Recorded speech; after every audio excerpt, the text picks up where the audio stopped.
वास्तव न्यूज में स्वागत है आपका। मैं हूं सरदार। कल विजयपुर शहर में बीजेपी के एमएलए बसवनगौड़ा पाटिल यत्नाल उनको पक्ष से निकाल दिया गया ताकि ये न्यूजों में मीडिया में फैलने लग गया, ताकि इस फैलने के बाद बीजेपी के पक्ष में ही रहने वाले पटाखे लगाकर मीठा एक दूसरे को खिलाकर जश्न बनाए, ताकि ये कोई कांग्रेस पक्ष के नहीं है, ये बीजेपी के ही पक्ष के है और ये जानने वाले एक लीडर है।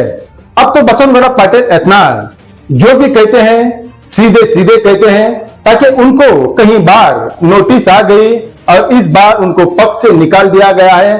ताकि वजह यह है ताकि पक्ष में रहकर पक्ष के विरोध इन्होंने बात करते हैं। इंसाफ दोनों को देखना चाहिए, हाईकमांड और दोनों के लिए सही इंसाफ करना चाहिए, ताकि एक को इंसाफ एक को ना इंसाफ ऐसे करने से हाईकमांड नहीं कहलाता। हाईकमांड इसलिए कहलाता है ताकि वो अपने ही पक्ष में कुछ एक दूसरे को अगर दुश्मनी बन जाती, अगर एक दूसरे में अगर नहीं बन पाती तो एक दूसरे को मिलाना चाहिए या दोनों को पक्ष से निकाल देना चाहिए, या फिर उस पक्ष में रहने के लिए समझौता करना ये हाईकमांड का जिम्मेदारी का एक काम होता है। आखिर हाईकमांड किस पर चलने लग गया है, इंसाफ पर या ना इंसाफ पर? अब बसवनगौड़ा पाटिल यत्नाल इतने मीडिया के सामने कह रहे हैं, आखिर उसके बारे में क्या सबूत होगा बसवनगौड़ा पाटिल यत्नाल के पास, जो पक्ष में रहकर पक्ष के विरोध करते हैं? तो इंसाफ के लिए तो बराबर का करना चाहिए, मगर बसवनगौड़ा पाटिल यत्नाल के साथ शायद ये ना इंसाफी इसलिए हो गई ताकि वो सही हो या गलत हो सीधे सीधे चाहे कोई भी हो खुले आम कह देते हैं, चाहे वो मुसलमान के खिलाफ ना क्यों हो, चाहे अपनों के खिलाफ ना क्यों हो, चाहे कोई मठाधीश स्वामी कितने बड़े बड़े स्वामियों के खिलाफ क्यों ना हो, वो सीधे सीधे कह देते हैं। इसलिए उनका नाम हिंदुत्व के बारे में एक हिंदू हुली रख दिया गया है। अब तो ये बात सही है ताकि एक पक्ष में रहकर कहना ये दरअसल गलत होता है, पक्ष के विरोध भी करना ये बिल्कुल ही गलत होता है। आखिर हाईकमांड ये सोचना चाहिए था ताकि निकाल देने से पहले उनको क्या गलती है, आखिर किसकी गलती है, कौन भ्रष्टाचार है और कौन नहीं है, ये सोचकर इन्होंने निकाल देना चाहिए था। मगर आज बीजेपी के पक्ष में रहने वालों को बहुत सारे लोगों को ठेस पहुंची है और कुछ लोग बीजेपी के पक्ष में रहकर बीजेपी के दुश्मन है, ताकि वो अपने पक्ष के ना हो सके, अपने समाज के ना हो सके, ये अपनों के अपने ना हो सके तो जनता के क्या खाक हो जाएंगे ये। ताकि एक के किसी का गलत होता है तो एक जश्न बनाता है एक ही पक्ष में रहकर, और एक का बुरा होता है तो एक हटाके लगाकर जश्न बनाता है, वो है बीजेपी पक्ष। अब इससे बसवनगौड़ा पाटिल यत्नाल को क्या फर्क पड़ेगा, या फिर कर्नाटक के जनता हिंदुत्व के क्या इनको साथ देंगे? अब तो आते दिनों में पता चलता है, मगर इस प्रेस मीट में आज ये कह रहे हैं अपने ही पक्ष के लोग बसवनगौड़ा पाटिल यत्नाल को धोखा दे गए हैं। ये तो धोखा चुनाव में ही पता चल गया है, ताकि पक्ष में रहकर कुछ लोग हैं, हमने अगली शो में जरूर उनके तस्वीर के साथ बताएंगे, वो बीजेपी में पक्ष में रहकर पूरा कट्टर कांग्रेसवादी है। वो ये विजयपुर की जनता भली भांति जानती है ताकि वो कौन है और ये क्या कर रहे हैं। मगर इसलिए बसवनगौड़ा पाटिल यत्नाल खटकते हैं, कांटा इसलिए बन गए हैं ताकि वो किसी को अगर लीडर बनाना नहीं चाहते, अगर वो रह गए तो कोई लीडर नहीं बनता, कोई एमएलए नहीं बनता बीजेपी में रहकर, ये सोचकर उनको निकाल देने के लिए इसलिए वो खुशी का जश्न बनाए, उन्हीं की जुबान से कहते हैं, ताकि वो किसी को लीडर नहीं बनना चाहते, किसी को कुछ नहीं बनाना चाहते। जब तक बसवनगौड़ा पाटिल यत्नाल है कोई भी लीडर बनना सपना नहीं देख सकते, ये सोचकर आज उनको निकालने के बाद जश्न बनाए, ये बात बिल्कुल ही सच है। मगर बसवनगौड़ा पाटिल यत्नाल एक शेर कहलाए हैं, वो शेर ऐसा है ताकि जहां भी जाओ वो रियल टाइगर ही कहते हैं उनको। अब ये जो पटाखे उड़ा रहे हैं, जो मीठा खिला रहे हैं, ये सिर्फ सर्कस के शेर है, सिर्फ सर्कसों में ही अपने शेर की भरभराट दिखाते हैं, मगर बसंतगढ़ पाटिल इतना वो शहर है जहां पर भी जाओ वहां पर खुलेआम दुश्मनों के लिए भाषण करते हैं। तो इसीलिए उनको हिंदू हुली का नाम दिया गया है, ताकि ऐसों को वोट डालने से पहले हिंदुत्व के लिए सोचना पड़ता है जरूरी, ताकि ये अपनों के ना हो सके। चुनाव जीत के आने के बाद ये ऐरों का क्या हो सकते, गैरों का क्या हो सकते, ये अपनों के नहीं हो गए तो औरों का क्या हो जाएंगे। तो ये सोचना जरूरी पड़ता है, ताकि कोई भी चुनाव आ जाता है, किसी को चुनाव में लाना और किसी को ना लाना ये आप पर छोड़ दिया गया है। आइए देखेंगे क्या क्या चलता है इसी रिपोर्ट में ये हाल।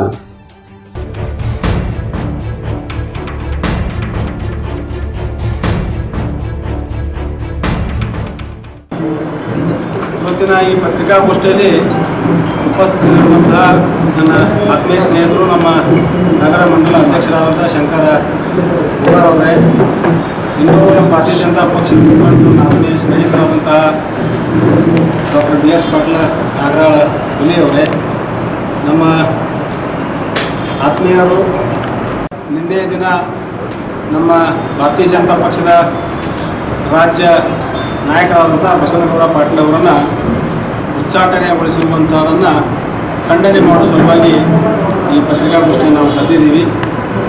ರಾಜ್ಯದ ಅತ್ಯಂತ ಧೀಮಂತ ನಾಯಕರು, ಇಡೀ ಅಖಂಡ ಕರ್ನಾಟಕದ ಹಿಂದೂ ಹುಲಿ ಎಂದು ಪ್ರಚಲಿತರಾಗಿ ಈ ಭಾಗದಲ್ಲಿ ಭಾರತೀಯ ಜನತಾ ಪಕ್ಷವನ್ನು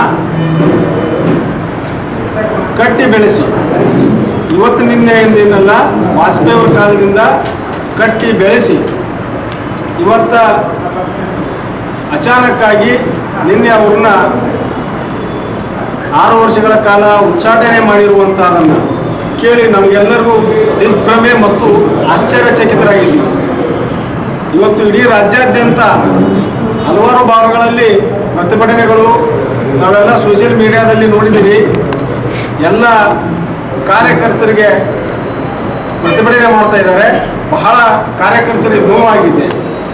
ಈ ಒಂದು ಪಕ್ಷದ ನಡೆಯನ್ನು ಯಾರೂ ನಿರೀಕ್ಷಿಸಿರಲಿಲ್ಲ. ಭಾರತೀಯ ಜನತಾ ಪಕ್ಷ ಅನ್ನುವಂಥದ್ದು ಒಂದು ಸಮುದ್ರದಂಥ ಪಕ್ಷ. ಭಿನ್ನಾಭಿಪ್ರಾಯಗಳು ಬರುವುದು ಸಹಜ, ಸಣ್ಣ ಪುಟ್ಟ ತೊಂದರೆಗಳು ಬರುವಂಥದ್ದು ಸಹಜ. ಮನೆಯಲ್ಲಿ ಅಣ್ಣತಮ್ಮರಿಗೆ ಭಿನ್ನಾಭಿಪ್ರಾಯಗಳು ಇರಬೇಕಾದ್ರೆ ಇಂಥ ದೊಡ್ಡ ಪಕ್ಷದಲ್ಲಿ ಕೆಲವೊಂದು ಭಿನ್ನಾಭಿಪ್ರಾಯಗಳು ಇರ್ತಾವೆ. ಹಾಗಂತೇಳಿ ಅತ್ಯಂತ ಮೇರು ವ್ಯಕ್ತಿತ್ವದ ಸಾಮಾನ್ಯ ಶ್ರೀ ಬಸನಗೌಡ ಪಾಟೀಲ್ ಅವರನ್ನು ಉಚ್ಚಾಟನೆ ಮಾಡಿರುವಂಥದ್ದು ಇದು ಹಿಂದೂ ಪರವಾದಂತಹ ಆಲೋಚನೆಗೆ, ಭಾರತೀಯ ಜನತಾ ಪಕ್ಷಕ್ಕೆ ರಾಜ್ಯದಲ್ಲಿ ಹಿನ್ನಡೆ ಆಗುತ್ತೆ ಅನ್ನುವಂತಹ ನೋವು ನಮಗೆಲ್ಲ ಇದೆ. ಭಾರತೀಯ ಜನತಾ ಪಕ್ಷ ಅನ್ನುವಂಥದ್ದು ಒಂದು ಕಾರ್ಯಕರ್ತರ ಪಕ್ಷ. ಇಡೀ ರಾಷ್ಟ್ರದಲ್ಲಿ ನಮಗೆ ಭಾರತೀಯ ಜನತಾ ಪಕ್ಷ ಮತ್ತು ಭಾರತೀಯ ಜನತಾ ಪಕ್ಷದ ಸಿದ್ಧಾಂತಗಳ ಬಗ್ಗೆ ಅತ್ಯಂತ ಹೆಮ್ಮೆ ಇದೆ. ಆದರೆ ಪಕ್ಷದ ಸಿದ್ಧಾಂತ ಕೆಲವೊಂದು ವ್ಯಕ್ತಿಗಳ ಹಿತಾಸಕ್ತಿಗಾಗಿ, ಕೆಲವೊಂದು ವ್ಯಕ್ತಿಗಳನ್ನು ಕಾಪಾಡೋದಕ್ಕೋಸ್ಕರ ಪಕ್ಷದ ಸಿದ್ಧಾಂತದಿಂದ ವಿಘಟನೆ ಆಗಿರುವಂಥದ್ದು ಅತ್ಯಂತ ನೋವಿನ ಮತ್ತು ದುಃಖಕರ ಸಂಗತಿ. ನಮಗೆ ನಾಳೆ ಜನರ ಹತ್ರ ಹೋಗ್ಬೇಕಾದಂದ್ರೆ ಯಾವ ನೈತಿಕತೆಯಿಂದ ಹೋಗಬೇಕು ಅನ್ನುವಂಥ ಪ್ರಶ್ನೆ ಉದ್ಭವ ಆಗ್ತಾ ಇದೆ. ಯಾವ ನಾಯಕರು ಈ ಭಾಗದಲ್ಲಿ ಭಾರತೀಯ ಜನತಾ ಪಕ್ಷವನ್ನು ಕಟ್ಟಿ ಬೆಳೆಸಿದ್ರು, ಹಿಂದೂ ನೆಲೆಯನ್ನು ಗಟ್ಟಿಗೊಳಿಸಿದ್ರು, ಭಾರತೀಯ ಜನತಾ ಪಕ್ಷದ ವೋಟ್ ಬ್ಯಾಂಕನ್ನು ಗಟ್ಟಿಗೊಳಿಸಿದ್ರು, ಕಳೆದ ಮೊನ್ನೆಯ ಲೋಕಸಭಾ ಚುನಾವಣೆಯಲ್ಲಿ ಅತ್ಯಂತ ಪ್ರಮುಖ ಪಾತ್ರ ವಹಿಸಿ 19 ಲೋಕಸಭಾ ಸದಸ್ಯರನ್ನ ಆರಿಸಿ ಕಳಿಸುವಲ್ಲಿ ಪ್ರಮುಖ ಪಾತ್ರ ವಹಿಸಿದ್ರು, ಅವರನ್ನ ಉಚ್ಚಾಟನೆಗೊಳಿಸಿರುವಂಥದ್ದು ಖಂಡನೀಯ. ಯಾಕಂದ್ರೆ ಬಸವನಗೌಡರು ಯಾವಾಗಲೂ ಭಾರತೀಯ ಜನತಾ ಪಕ್ಷದ ಕಟ್ಟಾಳು. ಕೆಲವೊಂದು ತಪ್ಪು ನಿರ್ಧಾರಗಳನ್ನ ಪ್ರತಿಭಟಿಸಿರ್ಬೋದು ಸ್ವಾಭಾವಿಕವಾಗಿ. ಭಾರತೀಯ ಜನತಾ ಪಕ್ಷ ಭ್ರಷ್ಟಾಚಾರ ರಹಿತವಾಗಿರಬೇಕು. ಭಾರತೀಯ ಜನತಾ ಪಕ್ಷ ವಂಶ ಪಾರಂಪರ್ಯ ಆಡಳಿತದ ವಿರುದ್ಧವಾಗಿರಬೇಕು. ಭಾರತೀಯ ಜನತಾ ಪಕ್ಷ ಸಾಮಾನ್ಯ ಜನರ ಕಾರ್ಯಕರ್ತರ ಇರಬೇಕು ಅನ್ನುವಂತಹ ಒಂದು ಸಿದ್ಧಾಂತದ ಅಡಿಯಲ್ಲಿ ಇವತ್ತು ಭಾರತೀಯ ಜನತಾ ಪಕ್ಷದ ಅಸ್ತಿತ್ವದಲ್ಲಿದೆ. ಆದರೆ ಯಾರ್ದೋ ಒಬ್ಬರು ಹಿತಾಸಕ್ತಿಗಾಗಿ, ಯಾರ್ದೋ ಕೆಲವೊಬ್ಬರು ಷಡ್ಯಂತ್ರದಿಂದಾಗಿ ಈ ಥರ ನಿರ್ಧಾರಗಳನ್ನ ಅತ್ಯಂತ ದೊಡ್ಡ ನಾಯಕರನ್ನ, ಹಿಂದೂ ಪರವಾಗಿರುವಂತಹ ನಾಯಕರನ್ನ ತುಳಿತಾ ಹೋದ್ರೆ ಪಕ್ಷಕ್ಕೆ ಎಲ್ಲಿ ಭವಿಷ್ಯ ಉಳಿಯುತ್ತೆ? ಇದು ಒಂದು ನಿದರ್ಶನ ಅಲ್ಲ. ಹಿಂದೂ ಪರವಾಗಿ, ಹಿಂದುತ್ವ ಪರವಾಗಿ ಮಾತನಾಡುತ್ತಿರುವಂತಹ ಅನೇಕ ನಾಯಕರನ್ನ ಹಿನ್ನೆಲೆಗೆ ಸರಿಸಿರುವಂಥದ್ದು ನಮಗೆ ಸಾಕಷ್ಟು ಬಾರಿ ಕಂಡು ಬಂದಿದೆ. ತಮ್ಮ ಮುಂದೆ ಸಾಕಷ್ಟು ಉದಾಹರಣೆಗಳನ್ನು ಹೇಳಬಹುದು ನಾನು. ಪ್ರತಾಪ್ ಸಿಂಹ ಅವರು ಇರಬಹುದು, ಅನಂತಕುಮಾರ್ ಅವರು ಇರಬಹುದು, ಈಶ್ವರಪ್ಪ ಅವರು ಇರಬಹುದು, ಹೀಗೆ ಹಲವಾರು ನಾಯಕರನ್ನ ಯಾರು ತಮ್ಮ ಇರುವಂತಹ ನಾಯಕರಿಗೆ ಮುಂದೆ ಭವಿಷ್ಯದಲ್ಲಿ ಸ್ಪರ್ಧೆ ಆಗ್ತಾರೋ ಅನ್ನುವಂತಹ ವ್ಯಕ್ತಿತ್ವಗಳವರಿಗೆ ಹಿನ್ನಡೆ ಮಾಡುವ ಸಲುವಾಗಿ, ಭವಿಷ್ಯದಲ್ಲಿ ಸ್ಪರ್ಧೆ ಅವ್ರ ಜೊತೆ ಇರಬಾರ್ದು ಅನ್ನುವ ಸಲುವಾಗಿ ಇಂತಹ ಮೇರು ವ್ಯಕ್ತಿತ್ವದ ನಾಯಕರನ್ನ ಉಚ್ಚಾಟಿಸುತ್ತಿರುವುದು, ಕಡೆಗಣನೆ ಮಾಡ್ತಿರುವುದು ಇದು ಅತ್ಯಂತ ಖಂಡನೀಯ. ಇದು ಆಗಬಾರದು ಅನ್ನುವಂಥದ್ದು ನಮ್ಮೆಲ್ಲರ ಇಡೀ ಭಾರತೀಯ ಜನತಾ ಪಕ್ಷದ ಕಾರ್ಯಕರ್ತರ ಅಭಿಪ್ರಾಯ. ನಾವು ಹಿಂದೂ ಮತ್ತು ಭಾರತೀಯ ಜನತಾ ಪಕ್ಷದ ತತ್ವ ಸಿದ್ಧಾಂತಗಳಿಗೆ ಬದ್ಧರಾಗಿರುವಂಥವ್ರು. ಆದರೆ ಇವತ್ತು ಪಕ್ಷ ಈ ತರ ತಪ್ಪು ನಿರ್ಧಾರಗಳಿಂದಾಗಿ ಅದರಲ್ಲಿ ನಂಬಿಕೆ ಇಟ್ಟಂತವರಿಗೆ ಭಾರತೀಯ ಜನತಾ ಪಕ್ಷವನ್ನ ಕಟ್ಟಿ ಬೆಳೆಸಬೇಕು ಅನ್ನುವಂತಹ ಇಚ್ಛಾಶಕ್ತಿ ಇವರಿಗೆ ಹಿನ್ನಡೆ ಆಗುತ್ತೆ. ಬರುವಂತ ದಿನಗಳಲ್ಲಿ ಭಾರತೀಯ ಜನತಾ ಪಕ್ಷ ರಾಜ್ಯದಲ್ಲಿ ಅಧಿಕಾರ ಹಿಡಿಬೇಕಪ್ಪ ಅಂತಂದ್ರೆ ಬಹಳ ಕಷ್ಟ ಆಗ್ತದೆ. ಈ ತರ ನಿರ್ಧಾರಗಳನ್ನ ತಗೊಂಡಿರುವಂತನ್ನ ನಾವು ಬರೀ ವಿಜಯಪುರ ಜಿಲ್ಲೆಯಲ್ಲ, ಇಡೀ ರಾಜ್ಯಾದ್ಯಂತ ಖಂಡಿಸಿ ನಾವು ಪ್ರತಿಭಟನೆ ಮಾಡ್ತೀವಿ. ನಾನು ಕಳೆದ 20 ವರ್ಷಗಳಿಂದ ಭಾರತೀಯ ಜನತಾ ಪಕ್ಷದಲ್ಲಿ 2 ಬಾರಿ ಜಿಲ್ಲಾ ರೈತ ಮೋರ್ಚಾ ಅಧ್ಯಕ್ಷರಾಗಿ, 2 ಬಾರಿ ಜಿಲ್ಲಾ ಉಪಾಧ್ಯಕ್ಷನಾಗಿ, 2018ರ ವಿಧಾನಸಭೆಯಲ್ಲಿ ಇಂಡಿಯಲ್ಲಿ ಸ್ಪರ್ಧೆ ಮಾಡಿದ್ದೀನಿ.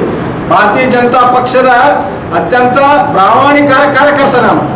ಆದರೆ ಇಂತಹ ತಪ್ಪು ನಿರ್ಧಾರಗಳನ್ನ ನಾವು ಪ್ರತಿಭಟಿಸಿದೆ ಸುಮ್ಮನೆ ಇದ್ರೆ ಮುಂದಿನ ದಿನಮಾನಗಳಲ್ಲಿ ಪಕ್ಷನಿಷ್ಠ ನಾಯಕರಿಗೆ, ಪಕ್ಷನಿಷ್ಠ ಕಾರ್ಯಕರ್ತರಿಗೆ, ಪಕ್ಷದ ತತ್ವ ಸಿದ್ಧಾಂತಗಳಲ್ಲಿ ನಂಬಿಕೆ ಇಟ್ಟವರಿಗೆ ಹಿನ್ನಡೆ ಆಗ್ತದೆ. ನಾವು ಹೆಂಗೆ ನಂಬಬೇಕು ಪಕ್ಷವನ್ನು ಅನ್ನುವಂಥ ಪ್ರಶ್ನೆ ಉದ್ಭವ ಆಗ್ತದೆ. ಈ ಘಟನೆಯನ್ನ ನಾವು ಖಂಡಿಸಿ, ಬಹುಶಃ ಯಾವುದೋ ತಪ್ಪು ತಿಳುವಳಿಕೆಯಿಂದ, ಯಾರೋ ಷಡ್ಯಂತ್ರ ಮತ್ತು ತಪ್ಪು ಮಾಹಿತಿಯಿಂದ ಬಸನಗೌಡರನ್ನ ಉಚ್ಚಾಟಿಸುವನ್ನ ಹಿಂದೆ ತೆಕ್ಕೋಬೇಕು ಅಂತ ಒಂದು ಆಗ್ರಹ ಮಾಡ್ತೀವಿ. ಇಲ್ಲಾಂದ್ರೆ ಪಕ್ಷಕ್ಕೆ ಹಿನ್ನಡೆ ಆಗ್ತದೆ.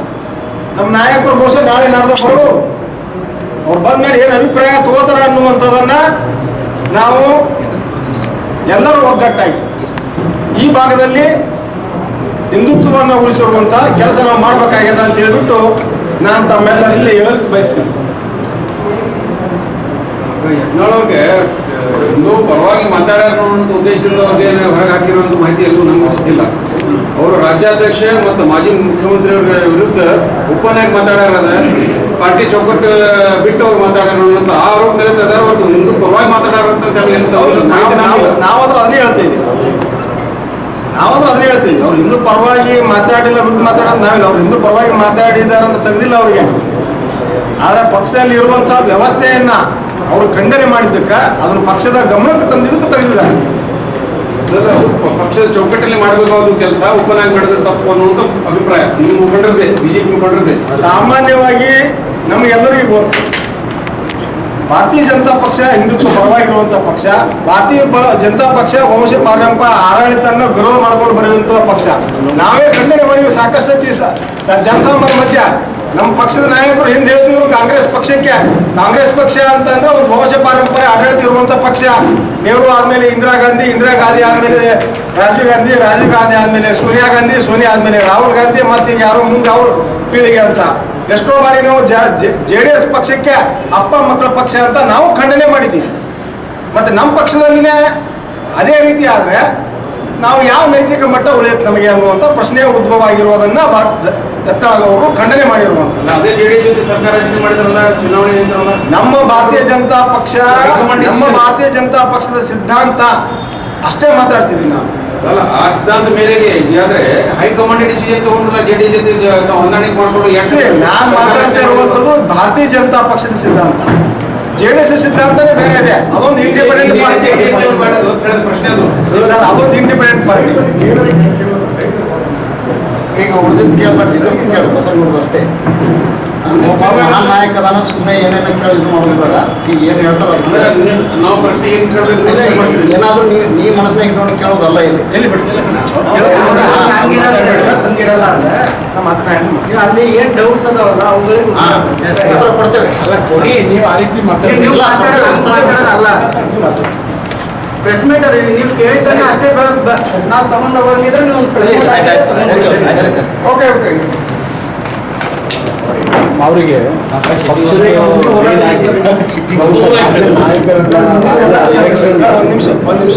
ರಾಜ್ಯ ಅಧ್ಯಕ್ಷರು, ರಾಜ್ಯ ನಾಯಕರಲ್ಲಿ ಆ ಹೈಕಮಾಂಡೇ ನೇಮಕ ಮಾಡಿದ್ರು. ಅಂಥದ್ನೇ ಅವರು ಉಲ್ಲಂಘಿಸಿ ಬಂಡಾಯ ಎದ್ದು ಮತ್ತು ಅವ್ರಿಗೆ ಆಲ್ರೆಡಿ 2 ಬಾರಿ 3 ಬಾರಿ ನೋಟಿಸ್ ಕೊಟ್ಟಿದ್ರು. ಇದನ್ನೂ ಸಹ ಮೀರಿ ಅವರು ಪಕ್ಷ ವಿರೋಧ ಚಟುವಟಿಕೆ ಮಾಡಿದ್ರು ಅನ್ನೋ ಕಾರಣಕ್ಕಾಗಿ ಈಗ ಇದು ಹೈಕಮಾಂಡ್ ನಿರ್ಧಾರ ಮಾಡಿ ರಾಜ್ಯಾಧ್ಯಕ್ಷರಲ್ಲಿ ಮಾಡಿದ್ರು ಅಂತ ಆ ಒಂದು ತಪ್ಪು ನಿರ್ಧಾರವನ್ನೇ ಸರಿಪಡಿಸಿದೆ ಅಂತ ಹೇಳ್ಬಿಟ್ಟು ಹಲವಾರು ಬಾರಿ ಆಗ್ರಹ ಮಾಡಿ ಅದನ್ನ ಪ್ರತಿಭಟನೆ ಮಾಡಿರುವಂಥದ್ದು.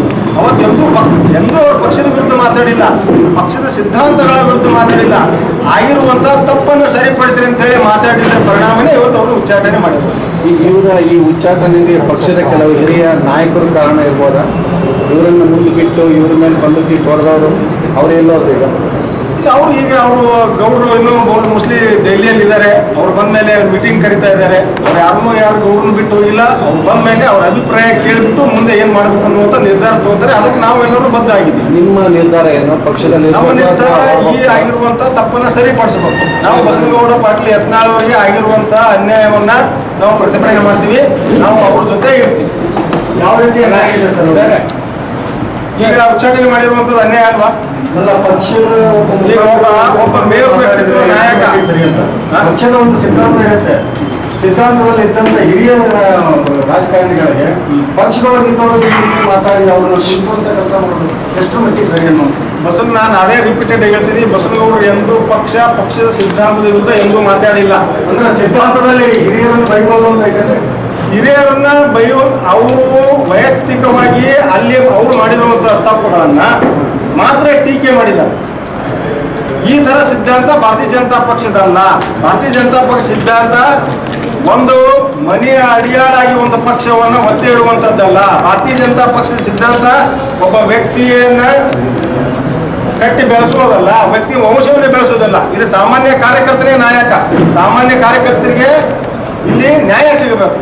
ಅಲ್ಲ, ಪಕ್ಷದ ವರಿಷ್ಠ ಅವ್ರನ್ನ ಅಧ್ಯಕ್ಷ ಮಾಡಿದ್ದಲ್ಲ, ಯಾರು ಮಾಡಿದ್ದಲ್ಲ. ಅದೇ ತಪ್ಪನ್ನೇ ಖಂಡಿಸಿರುವಂತದ್ರ ಪರಿಣಾಮನೇ ಹೇಳ್ತಾ ಇದೀನಿ. ಅದನ್ನೇ ಕಂಡೀಷನ್ ಮಾಡ್ತಾರೆ. ನೋಡ್ರಿ, ರಾಜ್ಯದಲ್ಲಿ ಹಲವಾರು ನಾಯಕರು ಅದಾರ. ಹಿಂದೆ ನಳಿನ್ ಕುಮಾರ್ ಕಟೀಲ್ ಅವರು ಇದ್ರು ರಾಜ್ಯದ ನಾಯಕರು. ಯಾರಾದ್ರೂ ಏನಾದ್ರು ಅಂದಿದ್ರ?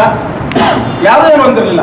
ಇನ್ನೂ ಹಲವಾರು ನೂರಾರು ನಾಯಕರು ಪಕ್ಷಕ್ಕಾಗಿ ತನ್ನ ಜೀವನವನ್ನೇ ಮುಡುಪಾಗಿಟ್ಟಿರುವಂತ ನಾಯಕರಿದ್ರು. Only because BY Vijayendra is a son of Yediyurappa ಅನ್ನೋದಕ್ಕೆ ರಾಜ್ಯಾಧ್ಯಕ್ಷ ಸ್ಥಾನ ಕೊಟ್ಟಿರುವಂತದನ್ನ ಅವ್ರು ಖಂಡನೆ ಮಾಡಿದ್ರು. ವಿವೈ ವಿಜಯೇಂದ್ರ ಪಾರ್ಟಿ ಯಡಿಯೂರಪ್ಪನವ್ರು ಒಬ್ಬರನ್ನೇ ಮಾತಾಡಿ ಹೇಳ್ತಾ ಇಲ್ಲ ಸರ್. ಇನ್ನೂರಂತ ಎಲ್ಲಾ ಮುಖಂಡರಿಗೂ ಕೂಡ ಮಾತಾಡಿದ ಸಾಕಷ್ಟು ಉದಾಹರಣೆಗಳು ನಿಮಗೂ ಗೊತ್ತು, ಎಲ್ರಿಗೂ. ನಾನು ನೋಡಿದಂಗೆ ಬಸನಗೌಡ ಪಾಟೀಲ್ ಯತ್ನಾಳ್ ಅವರು ಯಾರಿಗೂ ಕ್ರಿಯೆಗೆ ಪ್ರತಿಕ್ರಿಯೆ ಕೊಟ್ಟಿದ್ದಾರೆ ಹೊರತಾಗಿ ಅವರಾಗಿ ಕ್ರಿಯೆ ಮಾಡಿಲ್ಲ. ಅವರು ಏನಾದ್ರು ಅವರಿಗೆ ಅಂದ್ರೆ ಮಾತ್ರ ಅದಕ್ಕೆ ಪ್ರತಿಕ್ರಿಯೆ ಕೊಟ್ಟಿದ್ದಾರೆ. ಯಾವತ್ತು ಹೇಳಿದಿರಲ್ಲ, ಆಗ್ರಹ ಇದೆಯಲ್ಲ, ಅದಕ್ಕೇನಾದ್ರು ಟೈಮ್ ಕೊಡ್ತೀವಿ.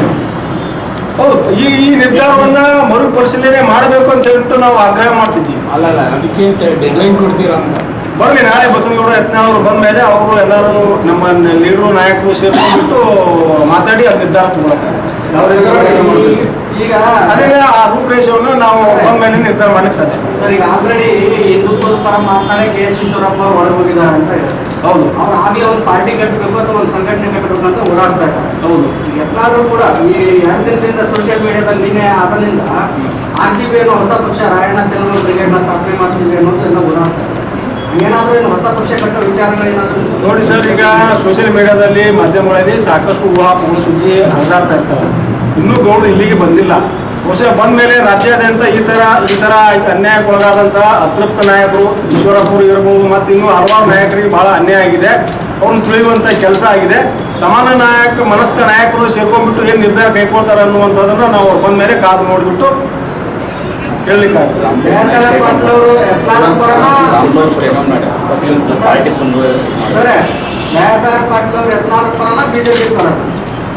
ಪಾಟೀಲ್ ಅವರು ಸಿದ್ಧಾಂತದ ಪರ. ಭಾರತೀಯ ಜನತಾ ಪಕ್ಷ ಅದೇ ಮಾಡಿರುವಂಥ ಸಿದ್ಧಾಂತಗಳನ್ನ, ಅದೇ ಮಾಡಿರುವಂಥ ಪ್ರಿನ್ಸಿಪಲ್ಗಳನ್ನ ನಂಬದೇ ಇದ್ರೆ, ಫಾಲೋ ಮಾಡದೇ ಇದ್ರೆ ನಮಗೆ ಸಿದ್ಧಾಂತಕ್ಕೆ ಬೆನ್ನತ್ತಿ ಹೋಗುವಂಥ ಅನಿವಾರ್ಯತೆ ಇದೆ. ನಿನ್ನೆ ಬಿಜೆಪಿ ಸೆಲೆಬ್ರೇಟ್ ಮಾಡಿದ್ರೆ ಅದ್ರ ಬಗ್ಗೆ ತಾವು ಹೇಳಿ. ಬಿಜೆಪಿ ತನ್ನ ಸಿದ್ಧಾಂತ ಮುರಿದಾಗ್ತಾ ಇದೆ ಅಂತ ಹೇಳಬಹುದು. ಈ ಥರ ಘಟನೆಗಳಾದರೆ ಅದನ್ನ ನಿದರ್ಶನ ತೋರಿಸುತ್ತೆ. ಯಾಕಂದ್ರೆ ಇದು ಒಂದೇ ಅಲ್ಲ, ಈಗ ಹಲವಾರು ಆ ಥರ ಆಗಿದೆ. ನಿನ್ನೆ ಅವರು ಜನತಾ ಪಕ್ಷದ ಪರವಾಗಿ ಯಾರಿಗೂ ಅವರು ಅದರ ಬದ್ಧತೆ ಆಗಿದ್ದು. ಮೊನ್ನೆ ಕಳೆದ ಚುನಾವಣೆಯಲ್ಲಿ ನಾನು ನಮ್ಮ ನಗರ ಹುಲಿ ಗೌಡರು ಸೇರಿಕೊಂಡು ಹಗಲ ರಾತ್ರಿ 19 ಮತಕ್ಷೇತ್ರಗಳಲ್ಲಿ ಹಗಲ ರಾತ್ರಿ ಅಡ್ಡಾಡಿಕೆಯಿಂದ ಅವರು 19 ಸೀಟ್ ತರಕ್ಕೆ ಅವ್ರು ಬಹಳ ಪ್ರಮುಖ ಪಾತ್ರ ಇದೆ.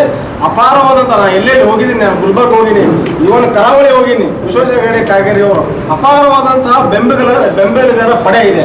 ಅದು ಒಗ್ಗಟ್ಟಾಗಿರ್ಬೇಕು ಅನ್ನೋದು ನಮ್ಮ ಆಸೆ. ಸಿದ್ಧಾಂತದ ಪರವಾಗಿ ಇದ್ದಿದ್ರೆ ಜೆಡಿಎಸ್ಗೆ ಹೋಗ್ತಿರ್ಲಿಲ್ಲ, ಪಕ್ಷೇತರವಾಗಿ ಎಲ್ಎಲ್ಸಿಗೆ ನಿಂತಿರ್ಲಿಲ್ಲ. ಈಗ ಅದು ಬಹಳ ಹಳೆ ಆಗಿರುವಂಥ ಘಟನೆ. ಅದನ್ನ ಸರಿಪಡಿಸಕ್ಕೆ ಅಂತ ಹೇಳ್ಬಿಟ್ಟು ಅವ್ರು ವಾಪಸ್ ಬಿಜೆಪಿಗೆ ಬಂದರು. ಆಗಿರುವಂಥ ತಪ್ಪನ್ನು ಪಡಿಸಿ ಮತ್ತೆ ವಾಪಸ್ ಬಿಜೆಪಿಗೆ ಬಂದಿದ್ದಿದೆ. ಈಗ ಶಾಸಕ ಹಂಗಾದ್ರೆ ಈಗಿನ ಯಡಿಯೂರಪ್ಪ ಅವರು ಕೂಡ ಕೆಜೆಪಿ ಕಟ್ಟಿದ್ರು. ದಯಸಾವ್ರ, ಈಗ ನಿನ್ನೆ ಕೆಲವು ಮುಖಂಡರು ಅದೇ ಬಿಜೆಪಿ ಮುಖಂಡರು ಪಟಾಕ್ಷಿ ಹಾಕಿ ಉಚ್ಚಾಟನೆ ಮಾಡಿದ್ದಕ್ಕೆ ಅವರು ಬಹಳ ಸಂತೋಷ ವ್ಯಕ್ತಪಡಿಸಿ ಅದ್ರ ಬಗ್ಗೆ ತಮ್ಮದೇ ಅಭಿಪ್ರಾಯ? ಈ ಕೆಲವೊಂದು ಹೇಳ್ತೀನಲ್ಲ, ಕೆಲವೊಬ್ರು ಇರ್ತಾರೆ ಅವರು ಹಿಂದೂ ಪರವಾಗಿದ್ದಾರೆ, ಅವರು ಹಿಂದೂ ಹೋರಾಟಗಾರರೇ ಇರ್ಬೋದು, ಇರ್ತಾವಲ್ಲ ಸರ್, ತಿಕ್ಕಾಟಗಳು ಇರ್ತಾವಲ್ಲ, ಕೆಲವೊಂದು ಕಡೆ ಇದ್ದೇ ಇರ್ತಾವ, ಏನು ಮಾಡೋಕ್ಕಾಗಲ್ಲ. ನಮ್ಮ ಪಕ್ಷದಲ್ಲದವ, ವಿರೋಧ ಪಕ್ಷದಲ್ಲವ, ನಮ್ಮ ಮನೆಯಾಗಿರ್ತಾವ, ನಿಮ್ಮ ಮನೆಯಾಗಿರ್ತಾವ, ಕೆಲವೊಂದು ವೈಯಕ್ತಿಕ ಅಭಿಪ್ರಾಯಗಳು ಇದ್ದೇ ಇರ್ತಾವ, ವೈಯಕ್ತಿಕ ಸಮಸ್ಯೆಗಳು ಇರ್ತಾವ, ಅದೇನು ಮಾಡೋಕ್ಕಾಗಂಗಿಲ್ಲ. ಅವರೆಲ್ಲ 4 ವರ್ಷ 6 ತಿಂಗಳು ಏನಂದ್ರೆ ಬಿಜೆಪಿಗೆ ಇರ್ತಾರೆ. ಇಲೆಕ್ಷನ್ ಬಂದಾಗ ಏನು ಮಾಡ್ತಾರೆ, ಕಾಂಗ್ರೆಸ್ ಏಜೆಂಟ್ ವರ್ತಿಸ್ತಾರೆ, ಅಂಥವ್ರು ಸೆಲೆಬ್ರೇಟ್ ಮಾಡ್ಯಾರ. ಅವ್ರೇನು ಕಟ್ಟ ಬಿಜೆಪಿ ಅವ್ರು ಅಲ್ಲರು, ಅವ್ರೇನದ ಕಾಂಗ್ರೆಸ್ ಏಜೆಂಟ್ ಅವರು ಸೆಲೆಬ್ರೇಟ್ ಮಾಡಿದ್ರು ಕಾಂಗ್ರೆಸ್ ಏಜೆಂಟ್. ಶಂಕರ್ ಅವರೇ, ರಾಜೀನಾಮೆ ನಿನ್ನೆ ಈಗ ವಾಟ್ಸಪ್ ಮುಖಾಂತರ ನೀವು ಕೂಡ ರಾಜೀನಾಮೆ ಘೋಷಣೆ ಮಾಡಿದ್ರು. ಆದರೂ ಕೂಡ ನೀವು ಜಿಲ್ಲಾಧ್ಯಕ್ಷ ಬಿಜೆಪಿ ಜಿಲ್ಲಾಧ್ಯಕ್ಷ ನನಗೆ ಯಾವುದೂ ರಾಜೀನಾಮೆ ಇದ್ರು ಒಂದೊಂದು ರಾಜೀನಾಮೆ ಬಂದಿಲ್ಲ, ಅದಕ್ಕೆ ಯಾರು ಕೂಡ ರಾಜೀನಾಮೆ ನೀಡ್ತಾ ಇಲ್ಲ ಅಂತ ಹೇಳ್ತಾರೆ. ಲಿಖಿತವಾಗಿ ಈಗ ನಾವು ಕೊಡ್ತಾ ಇದ್ದೀವಿ, ಮೌಖಿಕವಾಗಿ ಹೇಳಿದ್ವಿ, ಲಿಖಿತವಾಗಿ ಏನದ ಅವ್ರು ಕಳಿಸ್ತೀವಿ. ನನಗೊಂದು ಫೋನ್ ಮಾಡಿಲ್ಲ, ಮೌಖಿಕವಾಗಿ ಯಾರು ಹೇಳಿಲ್ಲ ಅಂತ ಜಿಲ್ಲಾಧ್ಯಕ್ಷ ಹೇಳ್ತಾರೆ. ನಮ್ಮ ಮಾಧ್ಯಮ ಮುಖಾಂತರ ನಾವು ಮೌಖಿಕವಾಗಿ ಹೇಳಿದ್ವಿ. ಈಗ ನಾವು ಕೊಡ್ತೀವಿ. 4 ಗಂಟೆ ನಂತರ ನಾವು 2 ಗಂಟೆ ಇಡೀ ಮಂಡಲ ಎಷ್ಟು ಜನ ರಿಸೈನ್ ಮಾಡ್ತಾರೆ? 160 ಜನ ನಮ್ಮ ಪದಾಧಿಕಾರಿಗಳು ರಿಸೈನ್ ಮಾಡ್ತಾರೆ. ಇವತ್ತು ಎಲ್ಲ ನಗರಗಳಿದ್ದಾವೆ ಅಥವಾ ಜಿಲ್ಲೆಯವರಿದ್ದಾರೆ? ಪೇರೆಂಟ್ ಬಾಡಿ ನಗರ ಮಂಡಲ ಅಧ್ಯಕ್ಷರು ಪ್ರಧಾನ ಕಾರ್ಯದರ್ಶಿಗಳು, ನಗರ ಮಂಡಲದ ಪೇರೆಂಟ್ ಬಾಡಿ ಪ್ಲಸ್ ಎಲ್ಲ ಮೋರ್ಚಾ ಅಧ್ಯಕ್ಷರು, ಎಲ್ಲ ಪದಾಧಿಕಾರಿಗಳು. ಈಗ ರಾಮ್ಲು ಅವರು ಕೂಡ ಪ್ರೆಸ್ ಮೀಟ್ ಮಾಡಿ ಪಕ್ಷ ಏನು ಇದೇನೋ ನಿರ್ಧಾರ ಕೈಗೊಂಡಿದೆ, ಇದು ಮರುಪರಿಶೀಲನೆ ಮಾಡಬೇಕು ಮತ್ತು ಪಕ್ಷದ ಒಂದು ವ್ಯವಸ್ಥೆಯನ್ನ ರೀಅಲೌಟ್ ಸರಿಪಡಿಸಬೇಕು ಅನ್ನುವಂತಹ ಸಲುವಾಗಿ ರಾಮ್ಲು ಅವರು ಕೂಡ ಇದೇ ಪ್ರೆಸ್ ಮೀಟ್ ಮಾಡಿದ್ದಾರೆ. ಈಗ ಜಸ್ಟ್ ಹಲವಾರು ನಾಯಕರು ಈಗ ಹೊಂದಾಣಿಕೆ ರಾಜಕಾರಣ ತಿಳ್ಕೊಳ್ತೇವೆ. ಯಾಕಂದ್ರೆ ಎಂಪಾಟಲ್ಲಿ ಏನದ ನೀರು ತರೋದು, ಏನು ಜಿಲ್ಲೆಗೆ ನೀರು ತರೋದು ಏನು ಕೆಲಸ ಮಾಡಿದ್ರು ಅದನ್ನು ಹೇಳಿದ್ರೆ ಅಷ್ಟೇ ಅವರು. ಆದರೆ ಹೊಂದಾಣಿಕೆ ರಾಜಕಾರಣ ನೀವು ಅದನ್ನು ಬಿಂಬಿಸ್ತಾ ಇದ್ದೀವಿ. ಅದು ಹೊಂದಾಣಿಕೆ ರಾಜಕಾರಣ ಅಲ್ಲ, ಅದು ಅಭಿವೃದ್ಧಿ ಮಾಡೋದಕ್ಕೆ ಅಭಿವೃದ್ಧಿ ಮಾಡ್ಯಾರ ಅಂತ ಹೇಳಿ ನಾವು ಹೇಳ್ತಾ ಇದ್ದು ಬಿಂಬಿಸ್ತಾ ಇರೋದಲ್ಲ. ನಿಮ್ಮ ಪಕ್ಷದ ರಿಪೋರ್ಟ್ ತಗೊಂಡು ನಿಮ್ಮ ಈಗ ಸಸ್ಪೆಂಡ್ ಮಾಡ್ಲಿಕ್ಕೆ ಅದು ಒಂದು ಕಾರಣ ಅಂತಾನೆ ಹೇಳಿದ್ರು ಸರ್. ಅದು ಪ್ಯಾರಾಮೀಟರ್ ತೆಗೀರಿ, ನೀವು ಕೊಡಿ. ಅಲ್ಲಿ ನಾವು ತೆಗೆದಲ್ಲ, ನಿಮ್ಮ ಪಕ್ಷನೇ ಹೈಕಮಾಂಡ್ ತಕೊಂಡು ಅದನ್ನೇ ಕಾರಣಗಳು ಅದು ಒಂದು ಕಾರಣ ಅಂತ ಹೇಳಿದ್ದಾರೆ. ಕರ್ನಾಟಕ ರಾಜ್ಯದಲ್ಲಿದೆ, ಎಲ್ಲಂತೂ ಇಲ್ಲ. ಇಲ್ಲಿ ಬರೀ ಅಭಿವೃದ್ಧಿ ಅಷ್ಟೇ. ಅಭಿವೃದ್ಧಿ ಮಾಡ್ಯಾರ ಇಲ್ಲಿ ಬಿಜೆಪಿ ಅವರು ಇದು ಧೂಳಾಪುರ ಹೋಗಿ ಈಗ ಇವತ್ತು ಸ್ವಚ್ಛ ನಗರ, ಇದು ಇಡೀ ಇಂಡಿಯಾದೊಳಗೆ 6ನೇ ನಂಬರ್ ನಮ್ದು ಸ್ವಚ್ಛ ಗಾಳಿ ಇರುವಂಥ ನಗರ. ಅಂತ ನಗರ ಮಾಡೋಕ್ಕೆ ಕಾರಣ ವರಿಷ್ಠ ಅಂದ್ರೆ ನರೇಂದ್ರ ಮೋದಿ ಅವರು ಏನು ಕನಸು ಇಟ್ಕೊಂಡಿದ್ರು, ಅಭಿವೃದ್ಧಿ, ವಂಶ ಕುಟುಂಬದ ಏನು ವಿರುದ್ಧವಾಗಿದ್ರು, ಭ್ರಷ್ಟಾಚಾರ ವಿರುದ್ಧ, ಅದನ್ನೇನು ಕನಸು ಕಂಡುಕೊಂಡು ಹೊಂಟಿದ್ರು ಇವನು ಬಸವಣ್ಣ ಪಾಟೀಲ್ ಯತ್ನಾಳ್ ಅವರು. ಅವ್ರ ಕನಸನ್ನು ನನಸಾಗಿ ಮಾಡ್ಕೊಂಡಿದ್ರಲ್ಲ, ಈ ಒಂದು ಷಡ್ಯಂತ್ರ ಮಾಡೋದು ಹಿಂಗೆ ಬೆಳೀತಾರೆ ನಾಯಕ. ಇದು ಬೆಳೆದ್ರೆ ನಮ್ಗೆ ಯಾರು ಮೊನ್ನೆ ಸದನದಲ್ಲಿ ಯಾರು ಎಷ್ಟು ಮಾತಾಡಿದ್ರಿ, ಯಾರು ಸದನದಲ್ಲಿ ಎಷ್ಟು ಮಾತಾಡಿದ್ರಿ? ಇವಾಗ ಪರವಾಗಿ ಹೋರಾಟ ಮಾಡೋರು ಯಾರು? ವಿಜಯಪುರದಲ್ಲಿ ಸುಮಾರು 12,000 ಎಕರೆ ಇವಾಗ ಪ್ರತಿ ಕಬಳಿಸ್ತಿದ್ರು. ಇನ್ನೂ ಅದು 16,000 ಎಕರೆ ಹತ್ರ ಮುಂದೆ ಹೊಟ್ಟಿತ್ತು. ಅದನ್ನು ಸ್ಟಾಪ್ ಮಾಡೋರು ಯಾರು? ಸತ್ಯಾಗ್ರಹ ಮಾಡೋರು ಅವರು. ನಮ್ಯಾಗ ಎಷ್ಟು ಕೇಸ್ ಮ್ಯಾಗ ಬರ್ತೀನಿ, ಸ್ಟೇಷನ್ಗೆ ಹೋಗಿ ಹೇಳ್ರಿ, ಕೇಸ್ ಆಗ ನಮ್ಮ ಮ್ಯಾಗ ಯಾವ್ದಾಗ ಹೇಳ್ರಿ. ನಾವು ಜನರ ಪರವಾಗಿ ಹೋರಾಟ ಮಾಡ್ತಿದ್ವಿ. ಸುಮ್ಮನೆ ಮಾಡಿ 14 ಸಾಕು ನಾವು ಜನರ ಪರವಾಗಿ ಹೋರಾಟ ಮಾಡ್ತಾ ಇದ್ವಿ. ಅಲ್ಲಿ ನೋಡ್ರಿ ನಮ್ಮ ನಗರ ಹೋಗಿ ನೋಡಿ, ನಿನ್ನೆ 300 ಮನೆ ಕೊಟ್ಟಿವಿ. ಎಲ್ಲ ಕಡೆ ಗಾರ್ಡನ್ಸ್ ಆಗ್ಯಾವ, ವಾಕಿಂಗ್ ಟ್ರ್ಯಾಕ್ಸ್ ಆಗಿವೆ, ಕಾಯಿಪಲ್ಲೆ ಮಾರ್ಕೆಟ್ ಇವತ್ತು ನೆಮ್ಮದಿನ ಜೀವನ ಮಾಡ್ತಾ ಇದಾರೆ. ಕಾಯಿಪಲ್ಲೆ ಪಕ್ಷ ಅವಕಾಶ ಕೊಟ್ಟಾಗ್ಲಿ ಅಲ್ರಿ ಇದೆಲ್ಲ. ಮನುಷ್ಯ ಅಂತ ಕೇಳ್ರಿ. ಹಳೆ ಒಂದು ಕಾಲದಾಗ ಬಿಜೆಪಿಯಲ್ಲಿ ಬಿಜೆಪಿ ಅಂದ್ರೆ ಓಡೋಗಿ ಬಿಡಿದ್ರು ಅಂತ ಒಂದು ಸ್ಥಿತಿ ಒಳಗೆ ಏನು ಅಟಲ್ ಬಿಹಾರಿ ಚಿಂಗಾರಿ ಅಟಲ್ ಬಿಹಾರಿ ಅಂತ ಇವರು ಪಕ್ಷದಿಂದ ಬೆಳೆದವರು ಏನು ಸ್ವಂತ ಈಗ ಬಂದು ಪ್ಯಾರಾಶೂಟ್ದಿಂದ ಬಂದವರಲ್ಲ. ಅವಾಗಿಂದ ಅಟಲ್ ಬಿಹಾರಿ ವಾಜಪೇಯಿ ಅವರ ಕಾಲದಿಂದಲೂ ಇವರು ಹೋರಾಟ ಮಾಡ್ಕೊಂತೆ ಬೆಳೆದವರು ಹೋಯ್ತು ಮ್ಯಾಗಿನಿಂದ ಬಂದು ನಾಯಕರಲ್ಲ ಇವರು. ಸರ್ ನಮ್ಮ ಕಣ್ಮುಂದೆ ಇದೆಯಲ್ಲ ಬಿಜಾಪುರ ನಗರ ಯಾವ ರೀತಿ ಅಭಿವೃದ್ಧಿ ಆಗಿದೆ ಅಂತ. ಎಷ್ಟೋ ರಸ್ತೆಗಳಲ್ಲಿ ನಮ್ಗೆ ಕೊಡಕ್ ಆಗ್ತಿರ್ಲಿಲ್ಲ. ಎಷ್ಟೋ ಜನಕ್ಕೆ ಅಸ್ತಮಾ ಅಂಗಡಿಗಳು ಇಟ್ಕೊಂಡು ಕೂತ್ ಬೆಳಗ್ಗೆ ಇಟ್ಕೊಂಡು ಸಾಯಂಕಾಲ ತನಕ ಭ್ರಷ್ಟಾಚಾರದ ಬಗ್ಗೆ ವಿರೋಧ ಮಾಡಿದ್ದೇ ಮೂಲನ, ಇವರು ಕುಟುಂಬಶಾಹಿ ಬಗ್ಗೆ ಯೋಚನೆ ಮಾಡಿದ್ದೇ ಮೂಲನ, ಇವರು ಹಿಂದುತ್ವದ ಪರವಾಗಿ ನ್ಯಾಯ ಕೊಡಿಸಿದ್ದೇ ಇವ್ರಿಗೆ ಮುಳು ಆಯ್ತಾ? ಅಂದ್ರೆ ರಾಜ್ಯದಲ್ಲಿ ಯಾರೋ ಸತ್ಯವನ್ನು ಮಾತಾಡಬಾರ್ದ?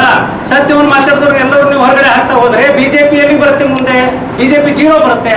ನಾವೇನು ಕನಸು ಕಟ್ಕೊಂಡಿದ್ದೇವೆ ಸಾಮಾನ್ಯ ಕಾರ್ಯಕರ್ತರು, ನಾವು ಬೂತ್ ಮಟ್ಟದಲ್ಲಿ ನಾವು ಇನ್ನೊಂದು ಪಾರ್ಟಿಯವ್ರ ಜೊತೆ ಹೊಡೆದಾಟ ಮಾಡಿಕೊಂಡು ನಮ್ಮ ಪಕ್ಷ ಭಾರತೀಯ ಜನತಾ ಪಕ್ಷ ನಮ್ದು ಹಿಂದುತ್ವ ಪರ, ನಮ್ದು ಭ್ರಷ್ಟಾಚಾರ ಮುಕ್ತ ಪರ ಮತ್ತು ನಮ್ದು ಏನದ ಯಾರು ನ್ಯಾಯದಿಂದ ಇದು ಮುಕ್ತ ಇದು ಆಗಿದ್ದಾರೆ, ಅನ್ಯಾಯಕ್ಕೊಳಗಾಗಿದ್ದಾರೆ ಅಂತವ್ರಿಗೆ ನ್ಯಾಯ ಕೊಡಿಸತಕ್ಕಂಥ ಪಕ್ಷ ಯಾವ್ದಾದ್ರು ಇದ್ರೆ ಅದು ಭಾರತೀಯ ಜನತಾ ಪಕ್ಷ ಅಂತ ನಾವು ಹೇಳ್ಕೊಳ್ತಿರ್ತೇವೆ.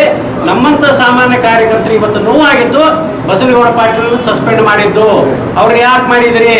ಅವ್ರು ಭ್ರಷ್ಟಾಚಾರ ಬಗ್ಗೆ ಮಾತಾಡಿದ್ ಮಾಡಿದ್ರ, ಅವ್ರ ಕುಟುಂಬಶಾಹಿ ಬಗ್ಗೆ ಮಾತಾಡಿದ್ ಮಾಡಿದ್ರ, ಅವ್ರು ಹಿಂದುತ್ವದ ಪರವಾಗಿ ಹೋರಾಟ ಮಾಡ್ತಕ್ಕಂಥದ್ದಕ್ಕೆ ಮಾಡಿದ್ರ? ಅದಕ್ಕೆ ನಾವು ಇದನ್ನು ರಿವೋಕ್ ಮಾಡಿ ನೀವು ಮರುಪರಿಶೀಲನೆ ಮಾಡಿ ಅವ್ರನ್ನ ಮತ್ತೊಮ್ಮೆ ಭಾರತೀಯ ಜನತಾ ಪಕ್ಷಕ್ಕೆ ನೀವು ಸೇರಿಸ್ಕೋಬೇಕಂತ ನಮ್ದು ಇವತ್ತು ಆಗ್ರಹ. ಅಲ್ಲ, ನೀವು ಪಂಚಮಸಾಲಿ ಹೋರಾಟ ಹೇಳಿದ್ರು ಅವಾಗ ನೆನಪಡ್ತೀರ. ಹಿಂದೆ ಬಿಜೆಪಿ ಗೌರ್ಮೆಂಟ್ ಇದ್ದಾಗ ಸಾಕಷ್ಟು ಹೋರಾಟ ಮಾಡಿದ್ರು. ಬಿಜೆಪಿ ಗೌರ್ಮೆಂಟ್ ಇದ್ದಾಗ ದೊಡ್ಡ ಪ್ರಮಾಣ ಹೋರಾಟ ಮಾಡಿದ್ರು. ಈ ಕಾಂಗ್ರೆಸ್ ಗೌರ್ಮೆಂಟ್ ಇದ್ದಾಗ ಯಾವ ಪಂಚಮಸಾಲಿ ನಾಯಕರು ಹೋರಾಟ ಇವತ್ತು ಹೋರಾಟ ಮಾಡಿದ್ದೇವೆ. ತಾವು ಮಾಡಿದ್ದೀರಿ? ಯಾವ ಥರ ಹೇಳ್ತೀವಿ ಸರ್, ನೀವು ಕೇಳಿದ್ರೆ ನಮ್ಗೆ ಹೇಳಕ್ಕೆ ಅವಕಾಶ ಮಾಡಿ. ಇದೇ ಬೆಳಗಾವಿಯಲ್ಲಿ ನಾವು ಮೊನ್ನೆ ಬೃಹತ್ ಮೆರವಣಿಗೆ ಮಾಡಿದ್ದೀವಿ. ನಮಗೆ ಕೊಟ್ಟಂತ ಈ ಕಾಂಗ್ರೆಸ್ ಸರ್ಕಾರ ಏನ್ ಕೊಡ್ತು? ಲಾಠಿ ಚಾರ್ಜ್, ಲಾಠಿ ಏನ್ ಕೊಟ್ರು ನಮಗೆ? ಯಾಕೆ? ಸಂವಿಧಾನದ ಪಿತಾಮಹ ಭಾರತೀಯ ಬಾಬಾ ಸಾಹೇಬ್ ಅಂಬೇಡ್ಕರ್ ಸಾಹೇಬ್ರು ಹೇಳಿದ್ದಾರೆ, ಯಾರು ಹಿಂದುಳಿದಿರ್ತಾರೆ, ಯಾರು ಯಾವುದೇ ಒಂದು ಇದು ಸಮಸ್ಯೆಯಿಂದ ಇದು ಆಗಿರ್ತಾರೆ ಅಂಥವರಿಗೆ ನ್ಯಾಯ ಕೊಡ್ತಕ್ಕಂಥದ್ದು ಬಾಬಾ ಸಾಹೇಬ್ ಅಂಬೇಡ್ಕರ್ ಹೇಳಿದ್ದಾರೆ. ಅವರ ಅಡಿಯಲ್ಲಿ ನಾವು ಕೇಳಿದ್ದೇವೆ. ಅವತ್ತು ಇದೇ ಸಿದ್ದರಾಮಯ್ಯ ಸರ್ಕಾರ ನಮ್ಮ ಮೇಲೆ ಲಾಠಿ ಪ್ರಹಾರ ಮಾಡಿದ್ರು. ಇದೇ ಬೇರೆ ಸಮಾಜದವರು ಕೇಳಿದ್ರೆ ಅವರಿಗೆ 4% ಇದು ಕೊಡ್ತಿದ್ದಾರೆ. ನೀವು ಇವತ್ತು ಯಾವ ನ್ಯಾಯ? ನೀವು ನಾವು ಅನ್ಯಾಯ ಆಗಿಲ್ವಾ? ನಮ್ಮಲ್ಲಿ ಯಾರು ಸಾಕಷ್ಟು ಜನ ಬಡವರಿದ್ದಾರೆ, ನಮ್ಮಲ್ಲಿ ನಾವು ಶಿಕ್ಷಣ ವಂಚಿತರಿದ್ದೇವೆ ಮತ್ತು ಉದ್ಯೋಗ ವಂಚಿತಿದ್ದೇವೆ. ನಾವು ಕೇಳಿದ ಮೀಸಲಾತಿ ಯಾವ್ದು ಸ್ವಾಮಿ? ನಾವೇನು ರಾಜಕಾರಣಕ್ಕೆ ಕೇಳಿಲ್ಲ, ನಮ್ಮ ಮುಖ್ಯಮಂತ್ರಿ ಮಾಡೋದು ಕೇಳಿಲ್ಲ, ನಮ್ಮ ZP ಮಾಡೋದು ಕೇಳಿಲ್ಲ, DP ಮಾಡೋದು ಕೇಳಿಲ್ಲ. ನಮ್ಮ ಬಡವರು, ನಮ್ಮ ಕಟ್ಟ ಕಡೆ ಗುಡಿಸಿಲಿರ್ತಕ್ಕಂಥ ಬಡ ಪಂಚಮಸಾಲಿಯ ವಿದ್ಯಾರ್ಥಿಗಳ ಭವಿಷ್ಯಕ್ಕೋಸ್ಕರ ಮತ್ತು ಉದ್ಯೋಗಕ್ಕೋಸ್ಕರ ನಾವು ಮೀಸಲಾತಿ ಕೇಳಿದ್ದೇವೆ. ಸುಮಾರು 4 ವರ್ಷದಿಂದ ನಾವು ಹೋರಾಟ ಮಾಡ್ತಾ ಬಂದಿದ್ದೇವೆ. ನಾನೊಬ್ಬ ರಾಷ್ಟ್ರೀಯ ಅಧ್ಯಕ್ಷರಾಗಿ ನಾನು ಹೇಳ್ತೀನಿ ಏನಂದ್ರೆ 712 ಕಿಲೋಮೀಟರ್ ಪಾದಯಾತ್ರೆ ಮಾಡಿದ್ದೇವೆ, ಅನೇಕ ತರದ ಹೋರಾಟಗಳನ್ನು ಮಾಡಿದ್ದೇವೆ. ನಮ್ಮ ಬಸವನಗೌಡ ಪಾಟೀಲ್ ಯತ್ನಾಳ್ ಅವರು ಬರೀ ಪಂಚಮಸಾಲಿಗೆ ಕೇಳಿಲ್ಲ, ಅವರು ಒಳ ಮೀಸಲಾತಿ ಕೆಲವೊಂದೇನದ ಲಿಂಗಾಯತ ಸಣ್ಣ ಸಮಾಜಕ್ಕೂ ಕೂಡ ಮೀಸಲಾತಿ ಕೇಳಿದ್ರು. ಅಂಥವ್ರ ಮಾಡ್ತೀರಿ, ಅವ್ರು ಹೋರಾಟ ಮಾಡ್ತಾನೆ ಇದ್ದಾರೆ. ಅವತ್ತು ಕೂಡ ನಾನು ಇದ್ದೆ, ನಮ್ಮ ಸ್ವಾಮೀಜಿಯವರು ಇದ್ರು, ನಮ್ಮ MS ರುದ್ರಗೌಡರು ಇವತ್ತು ಇದ್ರು, ಬಸವರಾಜ ಬೊಮ್ಮಾಯಿ ಸಾಹೇಬ್ರು ಹೇಳಿದ್ರು, ಅವತ್ತು ಮುಖ್ಯಮಂತ್ರಿ ಇದ್ರು, ಬಸವನಗೌಡ್ರೆ ನೀವು ಈ ಹೋರಾಟದಿಂದ ಹಿಂದೆ ಸರಿರಿ, ನಿಮಗೊಂದು ಮಂತ್ರಿ ಮಾಡ್ತೀನಿ ಅಂತ ಹೇಳಿದ್ರು. ಇವರು ಹೇಳಿದ್ರು, ನನ್ನ ಸಮಾಜಕ್ಕೆ ಮತ್ತು ಇನ್ನಿತರ ಸಮಾಜಕ್ಕೆ ನೀವು ನ್ಯಾಯ ಕೊಟ್ಟರೆ ನನಗೆ 36 ಏನು ನೀವು ಸಚಿವ ಸ್ಥಾನ ನನಗೆ ಒಬ್ಬರಿಗೆ ಕೊಟ್ಟಂಗಾಗತ್ತೆ, ನಿಮ್ಮ ಮುಖ್ಯಮಂತ್ರಿ ಸ್ಥಾನ ಕೂಡ ನನಗೆ ಒಬ್ಬರಿಗೆ ಕೊಟ್ಟಂಗಾಗತ್ತೆ. ಅದಕ್ಕೆ ನಾನು ಮಾಡ್ತಕ್ಕಂಥ ಹೋರಾಟಕ್ಕೆ ನೀವು ನ್ಯಾಯ ಕೊಡ್ರಿ, ಆಮೇಲೆ ನನಗೆ ಬೇಕಿದ್ರೆ ಸಚಿವ ಸ್ಥಾನ ಕೊಡ್ರಿ, ಮೊದಲು ನಾನು ಸಚಿವ ಸ್ಥಾನ ತಿರಸ್ಕಾರ ಮಾಡ್ತೀನಿ ಅಂತ ಹೇಳಿದಂತ ಏಕೈಕ ಪಂಚಮಸಾಲಿ ಸಮಾಜದ ನಾಯಕ ಅಂದ್ರೆ ಅದು ಬಸವನಗೌಡ ಪಾಟೀಲ್ ಅಂತ. ಸರ್, ಈಗ ಬಿಜೆಪಿ ಇಷ್ಟೆಲ್ಲ ಅನ್ಯಾಯ ಮಾಡಿದೆ ಅಂತ ಯಾರಿಗೆ ಯತ್ನಾಳ್ ಅವರಿಗೆ ಅಂತ ನೀವೆಲ್ಲ ಮುಖಂಡರು ಹೇಳ್ತಾ ಇದ್ದೀರಿ. ಈಗ ಮತ್ತೆ ಅದೇ ಪಕ್ಷಕ್ಕೆ ಹೋಗಕ್ಕೆ ಮತ್ತೇನು ವ್ಯಾಮೋ ಯಾಕೆ ಅಷ್ಟು ನಿಮಗೆ? ಸರ್, ಇದು ಬಿಜೆಪಿ ತಪ್ಪಲ್ಲ. ಬಿಜೆಪಿಯಲ್ಲಿ ತಪ್ಪಲ್ಲ ಅಂದ್ರೆ ಸರ್, ಈಗ ಹೈಕಮಾಂಡ್ ಮಾಡಿರೋ ನಿರ್ಧಾರ ನೀವು ಬಿಜೆಪಿ ತಪ್ಪಲ್ಲ ಅಂತ ಮತ್ತಂಗೆ ಹೇಳ್ತೀನಿ ಸರ್. ಬಿಜೆಪಿಯಲ್ಲಿ ಕೆಲವೊಂದು ಷಡ್ಯಂತ್ರಕಾರರು ಮಾಡಿಬಿಟ್ಟು ಈ ಒಂದು ಪರಿಸ್ಥಿತಿ ಮಾಡಿದ್ದಾರೆ ಸರ್. ಷಡ್ಯಂತ್ರ ಅಂದ್ರೆ ಒಂದೇ ಸತಿಗಾಗಿದ್ರೆ ಡಿಲ್ ಆಯ್ತು. ಈಗ 6 ತಿಂಗಳಿಂದ ವರ್ಷದಿಂದ 4 ಬಾರಿ ನೋಟಿಸ್ ಬಂತು. ಮಾಡಿರುವ ಪದೇ ತಪ್ಪು ಅಂತ ಹೇಳಿರುವ ತಪ್ಪ, ವಂಶ ಪಾರಂಪರೆ ಆಡಳಿತ ಇರಬಾರ್ದು ಅಂತ ಹೇಳಿರುವಂತದ್ದು ತಪ್ಪ ಪದೇ ಅಲ್ಲ. ನಿಮ್ಮ ಹೈಕಮಾಂಡ್ ಅದೇ ತಪ್ಪು ಅಂತಾನೆ ಆ ಲೆಕ್ಕದಲ್ಲಿ ಸರ್. ಅದೇ ಹೈಕಮಾಂಡ್ಗೆ ಮಿಸ್ಗೈಡ್ ಮಾಡಿ ಹೈಕಮಾಂಡ್ಗೆ ಇವ್ರು ಹೇಳಿರುವಂಥದ್ದು ವಂಶ ಪಾರಂಪರೆ ಆಡಳಿತ ಬಿಜೆಪಿಯಲ್ಲಿ ಬೇಡ, ಭ್ರಷ್ಟಾಚಾರ ಆಡಳಿತ ಬಿಜೆಪಿಗೆ ಏನು ಬೇಡ, ಭ್ರಷ್ಟಾಚಾರ ಮಾಡಿದವಂಥವ್ರು ಹೇಳಿರುವಂಥದ್ದೇ ಇವತ್ತು ಅವ್ರಿಗೆ ಮುಳ್ಳಾಗಿರೋದು. ಅವರ ನೇರ ದಿಟ್ಟ ನುಡಿಗಳು ಕೆಲವೊಬ್ಬರಿಗೆ ಚುಚ್ಚಿ ಅವ್ರು ಮಾಡಿರುವಂಥ ಪಿತೂರಿಂದಲೇ ಇವತ್ತು ಅವ್ರಿಗೆ ಹೊರಗಾಕಿದೆ. ಆ ಪಿತೂರಿಯನ್ನೇ ನಾವು ಇವತ್ತು ಪ್ರತಿಭಟನೆ ಮಾಡ್ತೀವಿ. ಅಂದ್ರೆ ನಿಮ್ಮ ಹೈಕಮಾಂಡ್ ವೀಕ್ ಆಗಿದೆ ಅಂತ. ವೀಕ್ ಆಗಿಲ್ಲ. ದಿಲ್ಲಿ ಹೈಕಮಾಂಡ್ ವೀಕ್ ಆಗಿದೆ ಅಂತ ನಾವು ಹೇಳಲ್ಲ.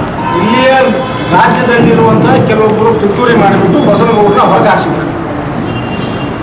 ಬಸವನಗೌಡರು ಇದ್ರೆ ಭವಿಷ್ಯದಲ್ಲಿ ನಮಗೆ ಉಳಿಗಾಲ ಇಲ್ಲ. ಬಸವನಗೌಡರು ಇದ್ರೆ ಭವಿಷ್ಯದಲ್ಲಿ ನಮ್ಮ ಕೈಯಾಗ ರಾಜ್ಯದ ಚುಕ್ಕಾಣಿ ಸಿಗಲ್ಲ. ಬಸವನಗೌಡರು ಇದ್ರೆ ನಾವು ಮುಂದೆ ರಾಜ್ಯದ ಜನನಾಯಕರಾಗಕ್ಕೆ ಸಾಧ್ಯ ಇಲ್ಲ. ಭ್ರಷ್ಟಾಚಾರ ಮಾಡ್ಲಿಕ್ಕೆ ಸಾಧ್ಯ ಇಲ್ಲ. ಆಡಳಿತ ನಡೆಸಲಿಕ್ಕೆ ಸಾಧ್ಯತೆ ಇಲ್ಲ ಅನ್ನುವಂತ ಕಾರಣಗಳಿಂದ ಅವರಿಗೆ ಕುಟುಂಬ ರಾಜಕಾರಣ ಬರೀ ಯಡಿಯೂರಪ್ಪ ಅವ್ರ ಮಗಗೆ ಅವ್ರಿಗೆ 2 ಶಾಖ ಸೀಮಿತ ಆಗ್ತದೆ. ಈಗ ಇವರು ಸುರೇಶ್ ಅಂಗಡಿ ತೀರ್ಕೊಂಡ ಮೇಲೆ ಅವ್ರ ಹೆಂಡತಿ ಸ್ಟೇಟ್ ಕೊಟ್ಟರು, ಕಟ್ಟಾ ಸುಬ್ರಹ್ಮಣ್ಯ ಅವ್ರ ಮಗ ಬಂದ್ರು. ಅಂದ್ರೆ ಬಿಜೆಪಿಯಲ್ಲಿ ಸಾಕಷ್ಟು ಜನ ಬಂದಲ್ಲ, ಬರೀ ಟಾರ್ಗೆಟಿಂಗ್ ಬರೀ ಯಡಿಯೂರಪ್ಪ ತಪ್ಪೇ ಇರ್ಬೋದು, ನಾವು ಒಪ್ಕೋತೀವಿ. ಬರೀ ಯಡಿಯೂರಪ್ಪ ವಂಶ ಪಾರಂಪರ್ಯ ಆಡಳಿತ ಭಾರತೀಯ ಜನತಾ ಪಕ್ಷದಲ್ಲಿ ಇರಬಾರ್ದು ಅನ್ನುವಂಥದ್ದು ಭಾರತೀಯ ಜನತಾ ಪಕ್ಷದ ಸಿದ್ಧಾಂತ. ಆ ಥರ ಆಗಿರೋ ತಪ್ಪುಗಳನ್ನ ಈಗ ಆಗಿರುವ ತಪ್ಪುಗಳನ್ನ ನಾವು ಖಂಡಿಸ್ತೀವಿ. Okay sir, thank you. ಆ ಸಂದರ್ಭದಲ್ಲಿ ಆ ವಿವರಣೆಯಲ್ಲಿ ನೀವು ಹೇಳಿದ್ದೀರಾ? ಹೇಳಿದ್ದೀನಿ. ಕೊಡ್ಬೇಕು. ನಾವು ವಿಜೇಂದ್ರಗೂ ಕೊಡ್ಬೇಕಂತ ಹೇಳಿ ನೀವು ಒಂದ್ ಸೈಡ್ ಮಾಡ್ತಾ ಇದ್ದೀರಿ, ಇದು ಸರಿಯಲ್ಲ. ಯತ್ನಾಳ್ ಒಂದನೇ ತಪ್ಪು ಮಾಡ್ತಾನೆ ಅನ್ನೋಂಥ ಭ್ರಮೆಯಿಂದ ಹೊರಗೆ ಬರಬೇಕಂತ ಹೇಳಿ ನಾನು. ಇಲ್ಲಂದ್ರೆ ಏನಾಗ್ತದೆ, ಬರೀ ಯತ್ನಾಳ್ ತಪ್ಪು ಮಾಡ್ತಾ ಇದ್ದಾನೆ, ವಿಜೇಂದ್ರ ಬಹಳ ಸಾಚ ಅದನ್ನತ್ತೇನು ನೀವು ಇಲ್ಲಿ ದಿಲ್ಲಿಯಿಂದ ನಾನು ನೋಟಿಸ್ ಕೊಡೋದು 4-5 ನೋಟಿಸ್ ಕೊಡ್ತಾ ಇದ್ದೀರಿ. ನಾವು ಉತ್ತರ ಕೊಟ್ಕೋತ ಬಂದಿದ್ದೀನಿ. ಈ ಸಲನೂ ಬಹಳ ವಿವರವಾಗಿ ಎಲ್ಲ ಉತ್ತರ ಕೊಟ್ಟೇನೆ. ಇವ್ರೇನೇನು ಮಾಡ್ತಾ ಇದ್ದಾರೆ, ಯಾವ ರೀತಿ ಅಡ್ಜಸ್ಟ್ ಇದ್ದಾರೆ. ಮೊನ್ನೆ ಇದೇ ಹನಿ ಟ್ರ್ಯಾಪದ್ದು ವಿಧಾನಸಭೆಯಲ್ಲಿ ನಾನು ಪ್ರಸ್ತಾಪ ಮಾಡಿದಾಗ ಇದೇ ವಿಜಯೇಂದ್ರನೇ ಅಶೋಕ್ ಮೇಲೆ ಒತ್ತಡ ತಂದು ಇದನ್ನ ಬಹಳ ಚರ್ಚೆಗೆ ಅವಕಾಶ ಕೊಡಬೇಡ ತಂದವನೇ ವಿಜಯೇಂದ್ರ. ಇಂಥ ಒಂದು ದೊಡ್ಡ ಅಸ್ತ್ರ ನಮ್ಮ ಕೈಯಾಗ ಸಿಕ್ಕಾಗೂ ಸಹಿತ ಭಾರತೀಯ ಜನತಾ ಪಾರ್ಟಿ ಸಮರ್ಥವಾಗಿ ಅದನ್ನ ಉಪಯೋಗ ಮಾಡ್ಕೊಂಡಿದ್ರೆ ಅವತ್ತೇ